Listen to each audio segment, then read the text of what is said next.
Hey guys, Charles Henson here. I want to show you a demo on how hackers are gaining access to systems.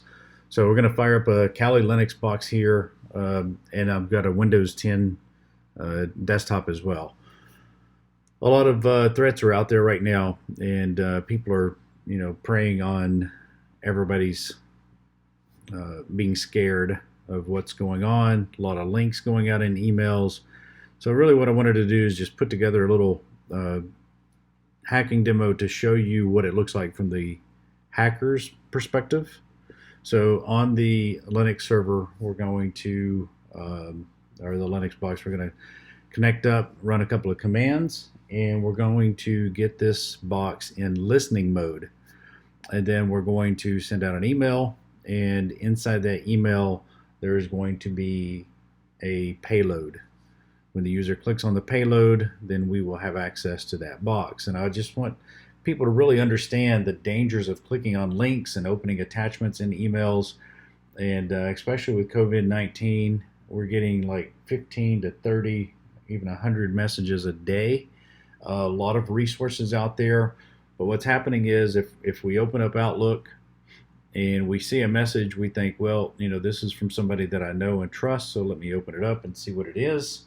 And in this case, the scenario that I put together is it's an email actually from the CDC, but it's not, because if you look at who it's actually from, it's cdc-gov.org, and it's not the official site. But I've got a quarantine mandate document here that I want you to open up. And unfortunately, when you do try to open this file, you're going to notice that it's going to pop up with a couple of messages, and when you connect, it's going to give you an error message. And if you watch on the screen on the left, you'll see that our session has started. So the end user clicked on the attachment. Now the hacker in the left-hand screen has access to this machine. This user thinks, well, nothing happened, I couldn't open the document, let me go on about my day. The hacker says, thank you very much. I'm going to open a session, and yes, I do see that I have connection to your box. Once the hacker has access to your box, they're going to do anything that they can, and I'll give you some examples, like taking a screenshot. So here's just the plain desktop sitting there, and the user is suspecting that nothing happened because they didn't see anything from their side. So we take another screenshot, we see that they're reviewing the email again, and then what else can we do? So we can take screenshots, but we can also go in and look at files. What files are on this machine? What files are on the server? And what information do we want to pull down?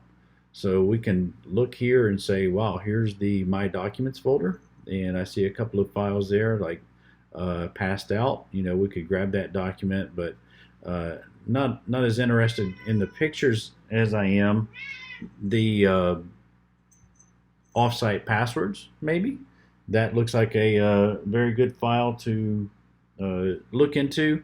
And when I look at that file, let me see what can happen. Type this in.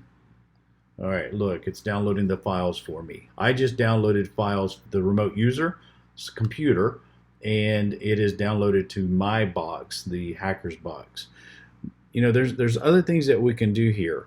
Not only can we look at the files and directories and take screenshots, but we can actually start a key scan sniffer. So this is a key logger that we're going to put on the box. So let's switch back over to the Windows box here real quick, and let's open up a web browser. And let's just go to bankofamerica.com, and any organization that you type in here, if I spelled that wrong, let's back up a little bit. Any website you type in, any URL, anything that you type on the keyboard, that's going to be captured. So let's just put in our credentials here. I don't have a Bank of America account, so I'm just going to throw something bogus in here. Let's go with, I don't know, let's just go with maybe bank user. And you got to remember that any site that you go to. If it's a payroll site, if it's your banking site, anytime that you're like entering credit card information, all of this information, anything that you're typing can be captured while this keylogger is installed and running on your machine. So we'll just type in, we use my bank password.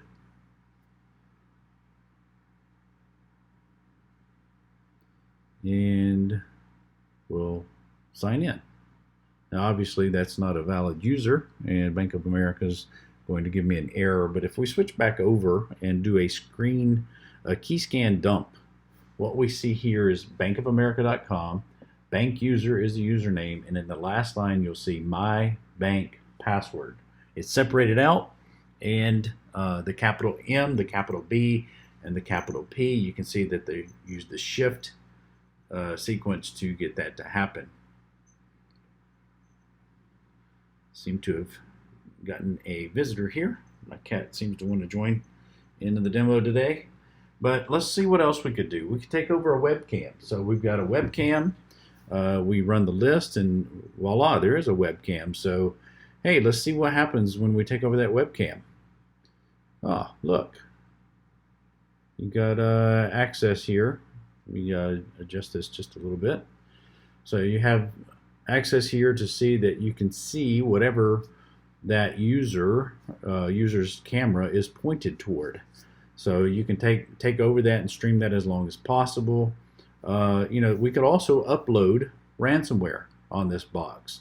So let's upload the ransomware and watch this. I'm going to execute this ransomware and you'll see what's on the desktop on the left.